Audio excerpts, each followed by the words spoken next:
Sorry, पिछला video interrupt हो गया था, उसे आगे से देखे। विद्युत प्रतिरोध का मात्रक जो होता है, नेक्स्ट पॉइंट, विद्युत प्रतिरोध का जो मात्रक होता है, यहाँ से देखिए विभवांतर, इसका मात्रक वोल्ट, ए एम्पियर होगा, तो वही है, इसका मात्रक वोल्ट प्रति एम्पियर होता है। इसे एक नाम और ओम के नाम से भी कहते हैं, इसका मात्रक ओम होता है। वोल्ट प्रति एम्पियर को हम ओम भी कहते हैं, और इसको साइन, ओम का साइन इससे प्रदर्शित करते हैं। विद्युत प्रतिरोध का बीमित सूत्र हम निकाल देते हैं, विभवांतर अपान धारा। विभवांतर भी बराबर आपने पीछे पढ़ा है, W अपान क्यू मतलब कार्य बटे आवेश। तो यहाँ पर W अपान क्यू कार्य की बीमा ये होती है, आपको आवेश की बीमा AT होती है, धारा A। तो फाइनली इसको आप हल करेंगे तो इतना आ जाएगा। ठीक है, तो इसकी ये बीमा हो गई। नेक्स्ट, विद्युत चालकता क्या होती है, इलेक्ट्रिक कंडक्टेंस। ये छोटे छोटे जो डिफिनीसन है बहुत इंपॉर्टेंट है, पूछ लेते हैं एक एक नंबर में। ज़्यादातर इससे यूनिट से क्वेश्चन आ सकते हैं, तो कृपया छोटी छोटी डिफिनीसन को याद रखें।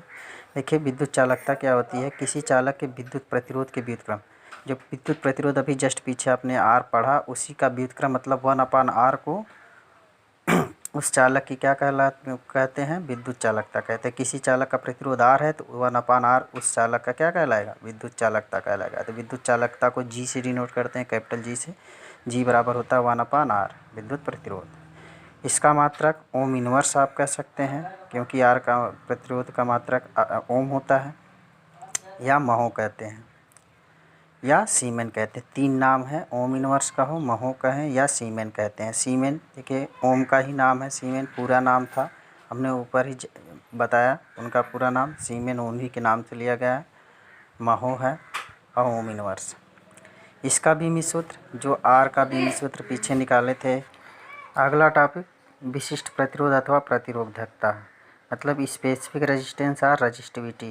ये भी छोटी छोटी टॉपिक हैं, इंपॉर्टेंट। विशिष्ट प्रतिरोध अथवा उसी को प्रतिरोधकता कहते हैं। देखिए, विशिष्ट प्रतिरोध होता क्या है, किसी पदार्थ का प्रतिरोध, किसी भी पदार्थ का प्रतिरोध कुछ नियमों पर निर्भर करता है, जिन्हें प्रतिरोध के नियम भी कहते हैं।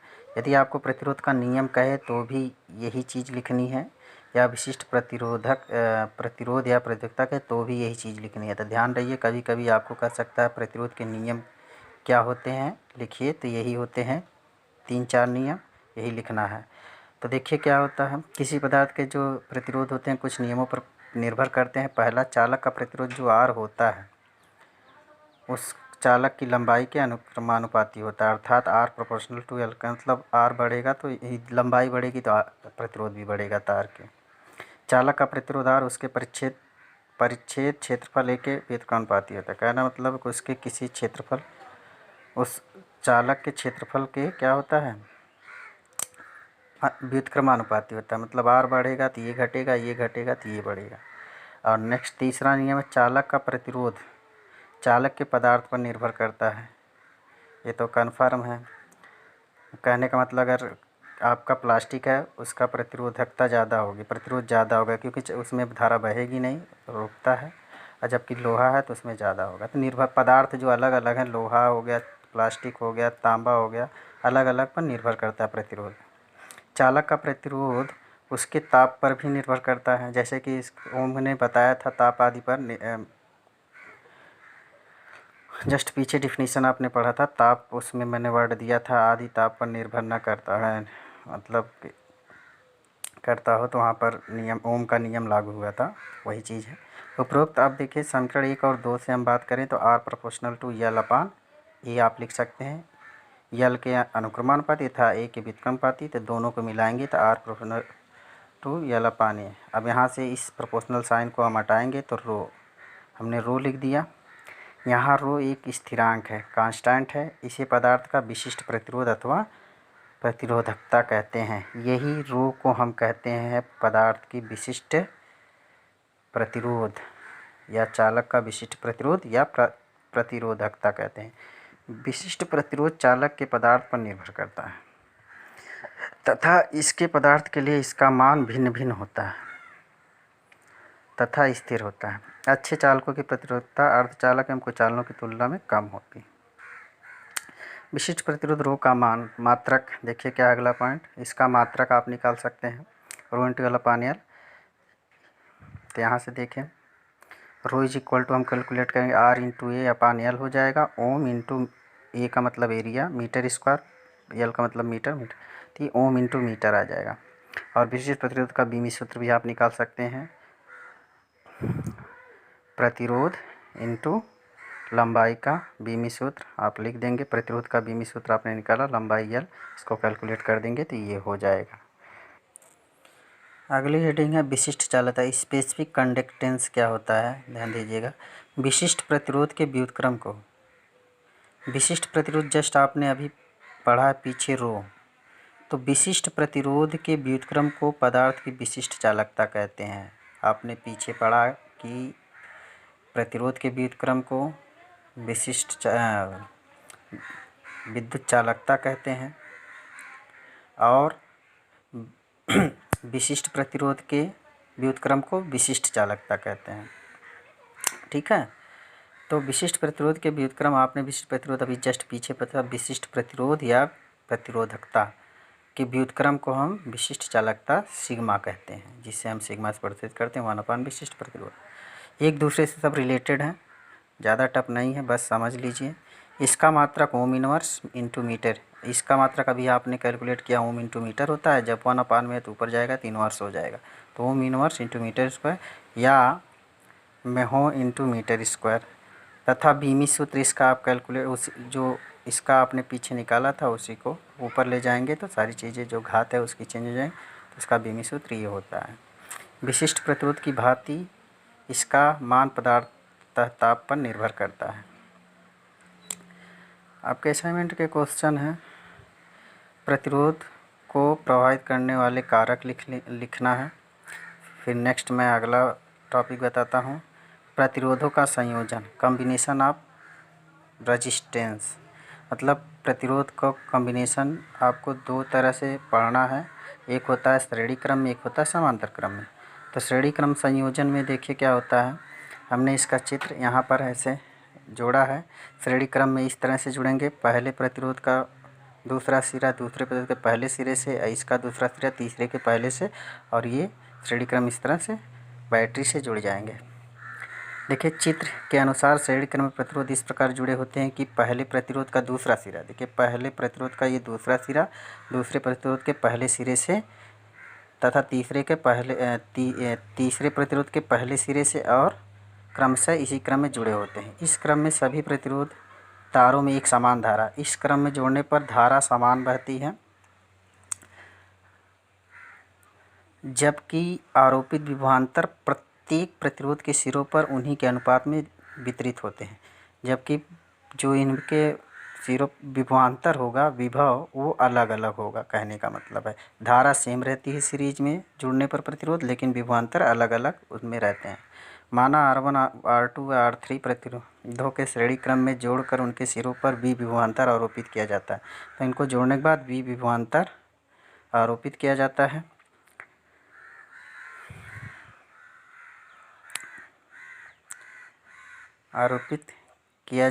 उनमें किया जाता है तो उनमें बहने वाली धारा I तथा उसके सिरों विभवांतर क्रमशः V1 V2 व V3 हैं, जो कि हमने दिखाया V1 V2 V3 हैं। अब यहाँ से आप परिभाषा से V बराबर IR होता है, तो पहले के लिए V1 बराबर IR1 हो जाएगा, इसका प्रतिरोध R1। इसके लिए आप V2 बराबर IR2, इसके लिए V3 बराबर IR3। यदि इनके तुल्य प्रतिरोध का मान R हो, यदि इन तीनों को एक मिला दें तो तुल्य प्रतिरोध का मान R हो, तब ये विभवांतर V बराबर IR हो जाएगा। ऊर्जा संरक्षण के नियम से ध्यान दीजिएगा, ऊर्जा संरक्षण के नियम से क्या होगा, यहाँ से लगाया गया टोटल विभवांतर इस पूरे तीनों पर वितरित विभवांतर के योग के बराबर होगा। यही विभव इन पर अलग अलग वितरित है, तो सबका सम इसके बराबर होगा। तो ऊर्जा संरक्षण के नियम से V1 V2 V3, यहाँ पर V की वैल्यू IR हमने रख दिया, V1 V2 की वैल्यू रख दिया। देखिए R बराबर I कॉमन करके कैंसिल आउट हो जाए, R बराबर R1 plus R2 plus R, अर्थात श्रेणी क्रम में जुड़े हुए प्रतिरोधों का तुल्य प्रतिरोध उन प्रतिरोधों के योग के बराबर होता। अब नेक्स्ट समांतर क्रम संयोजन। आपने श्रेणी क्रम पढ़ा, अब समांतर क्रम संयोजन, पैरेलल कॉम्बिनेशन। तो देखिए इसमें कैसे जुड़ते हैं। वहाँ पर मैंने R1 R2 श्रेणी क्रम में एक सीध में जोड़ा था, पहले का दूसरे से, दूसरे का तीसरे के पहले से जुड़ा था। यहाँ पर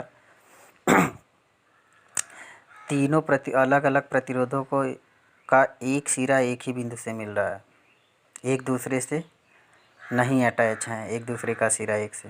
तो ध्यान दीजिए कैसे जुड़ता है। समांतर क्रम प्रतिरोध इस प्रकार जुड़े होते हैं कि उनके एक सिरे एक संधि पर, देखिए इनके सभी सिरे किसी एक संधि यहाँ पर मिले हैं तथा दूसरे सिरे अन्य संधि पर जुड़े होंगे, यहाँ पर जुड़े हैं।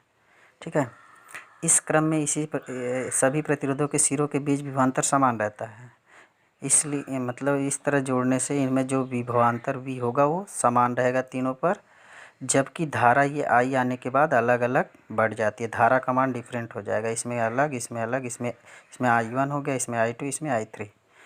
उसमें धारा सेम थी, विभवांतर अलग था। ध्यान दीजिएगा, SIPV, S का मतलब सीरीज में धारा कांस्टेंट रहती है, P मतलब पैरेलल कॉम्बिनेशन में विभव वोल्टेज समान रहेगा। ये याद रखिएगा, कभी नहीं भूलेगा SIPV का मतलब। तो इस क्रम में सभी प्रतिरोध के सिरों पर बीच विभवांतर समान रहता है, जबकि एक संधि पर प्रवेश करने वाली धारा प्रतिरोधों में उनके मान के व्युत्क्रमानुपाती में विभाजित हो जाती हैं, व्युत्क्रमानुपात में विभाजित हो जाती हैं। माना R1 R2 R2 प्रतिरोध समांतर क्रम में जुड़े हैं, उनके सिरों के बीच भी विभवांतर आरोपित है करने पर उनमें वितरित धाराएं I1 I2 I3 जो कि मैंने दिखाया। अब जस्ट परिभाषा से विद्युत धारा I बराबर V/R होता है। तो पहले प्रतिरोध में बहने वाली धारा I1 में V/R1, दूसरे में V/R2, तीसरे में V/R3। और यदि तुल्य प्रतिरोध इन सब का R एक ही हो तो I बराबर टोटल विभवांतर बटे R तो हो जाएगा विवरण।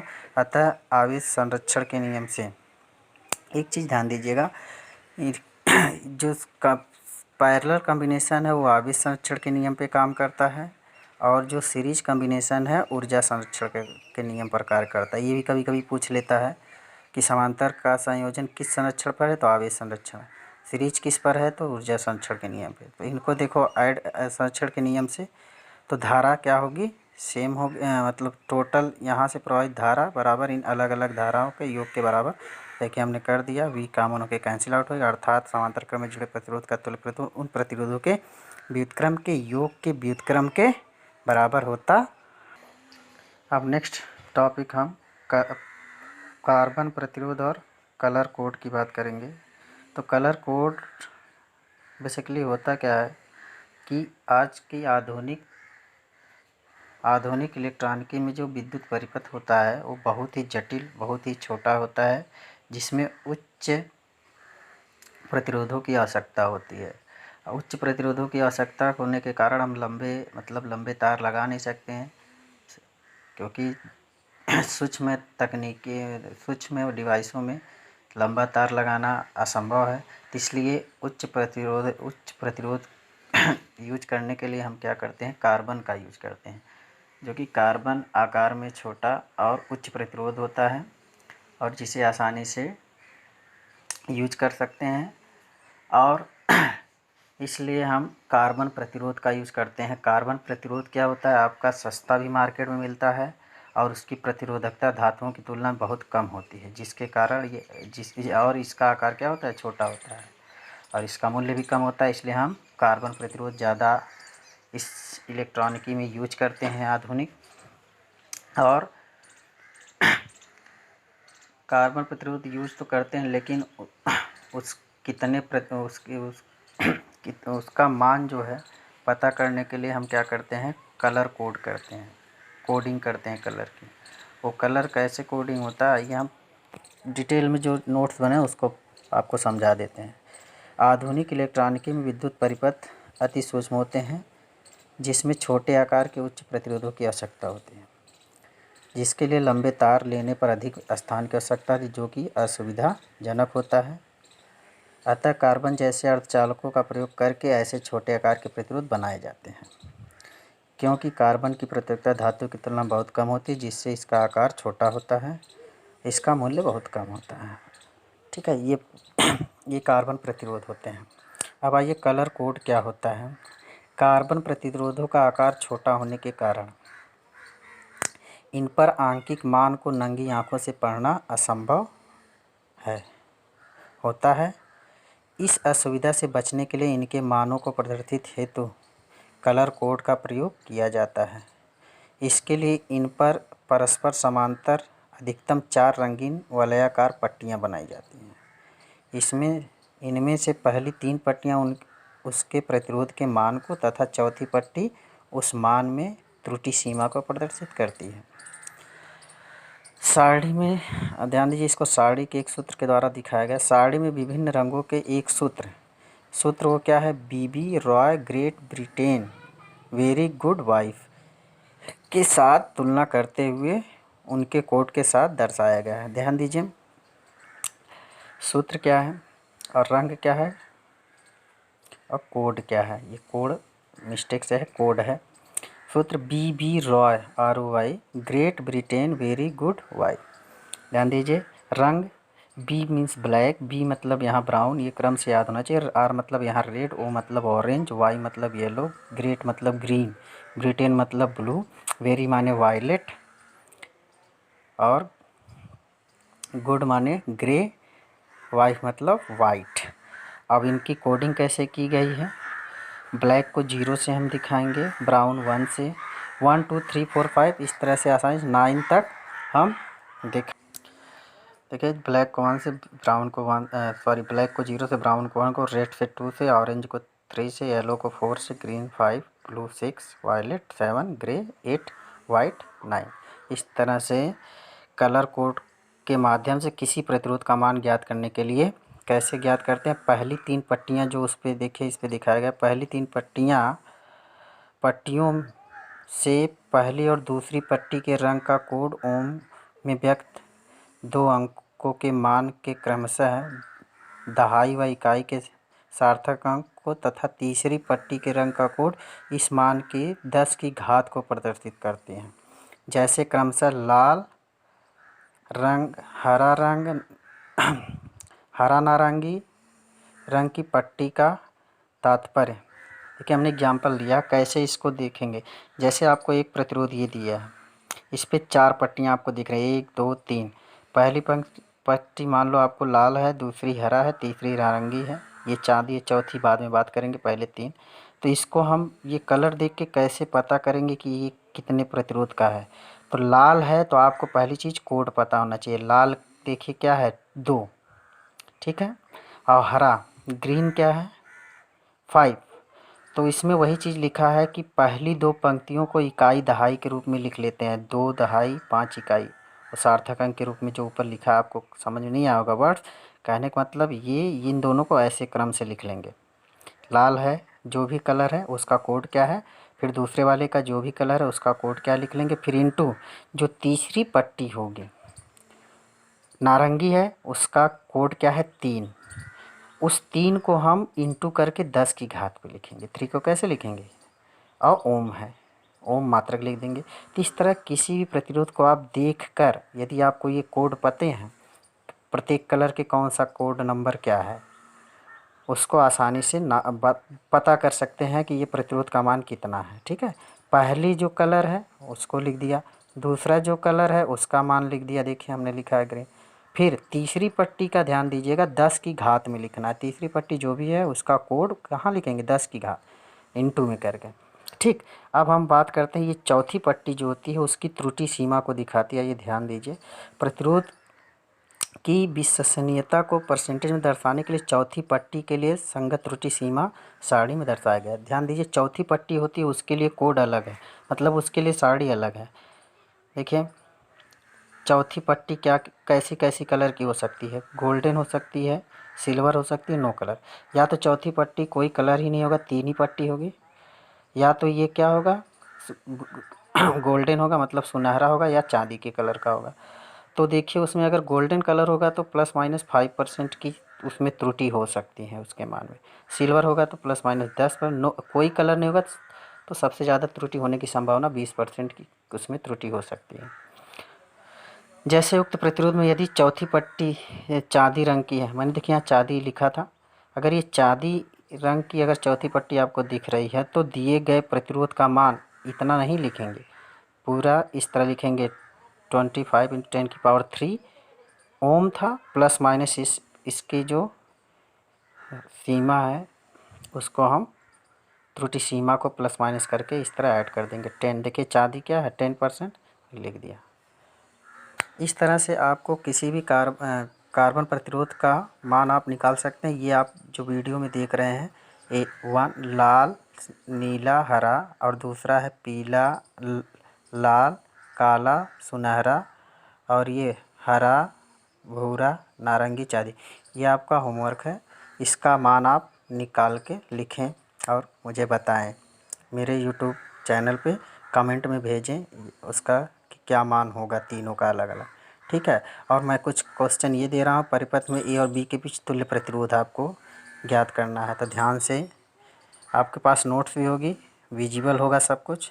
इनमें क्या करना है, तुल्य प्रतिरोध ए बी के बीच निकालना है, ठीक है। जैसे यहाँ पे ए नहीं लिखा गया है, ए और बी के बीच, ए और बी के बीच, ए और बी के बीच,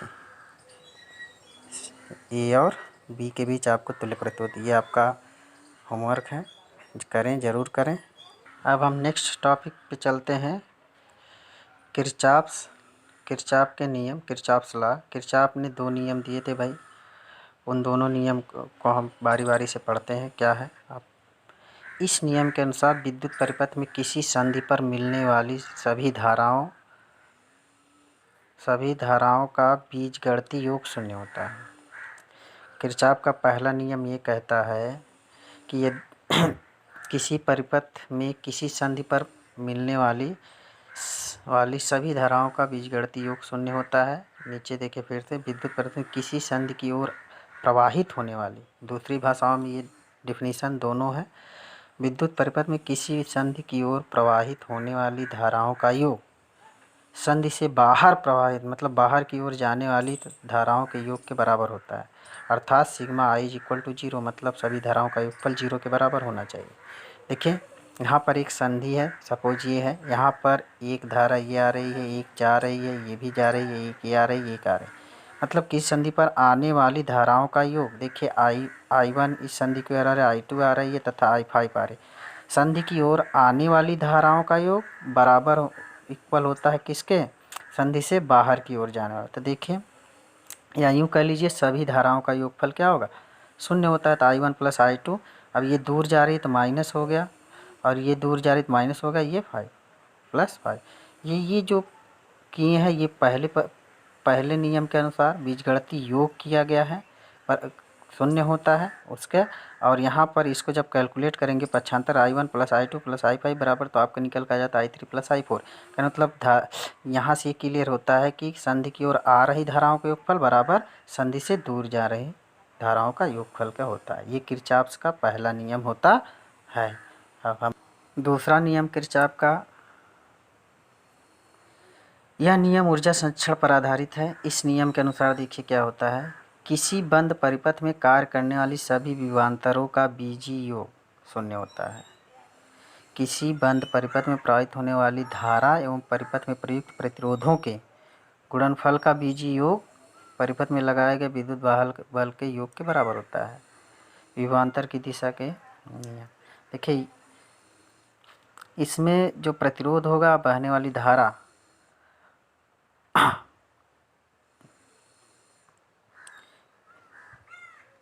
ध्यान दीजिएगा, ये नियम ये कहता है कि किसी बंद परिपथ में कार्य करने वाले सभी विभवांतरों का बीजीय योग शून्य होता है। जैसे वहाँ पर धाराओं का बीजीय योग, यहाँ विभवांतर वोल्टेज, ध्यान दीजिएगा, V1 + V2 + V3 बराबर शून्य होगा। यहाँ पे सिग्मा V बराबर, वहाँ पर सिग्मा I था, ये होता है आपका किरचॉफ का दूसरा। यहाँ पर वोल्टेज, वहाँ पर धारा, इसे वोल्टेज संबंधी नियम कहते हैं, उसे धारा संबंधी नियम कहते हैं। ये तो मैंने साइन आपको समझाने का प्रयास किया कि कैसे आप चल रहे हैं। जैसे ये इसका चिन्ह आपको क्लियर होना चाहिए, तभी आप, नहीं तो न्यूमेरिकल आप गलत कर देंगे। साइन देखिए, अगर यहाँ से धारा आप चल रहे हैं तो I × R, ये प्लस ले रहे हैं तो इसी दिशा में चल रहे हैं तो ये भी प्लस होगा। और यहाँ पर देखिए ये बैटरी लगा है, प्लस है, तो प्लस लेंगे, फिर ये क्या होगा, प्लस होगा। अब यहाँ देखिए इसका माइनस साइन है, यहाँ माइनस C1 बराबर पूरा परिपथ क्लोज उसके, ये चिन्ह समझने के लिए प्लस माइनस। ठीक है, ये दोनों नियम उनके कंप्लीट हुए।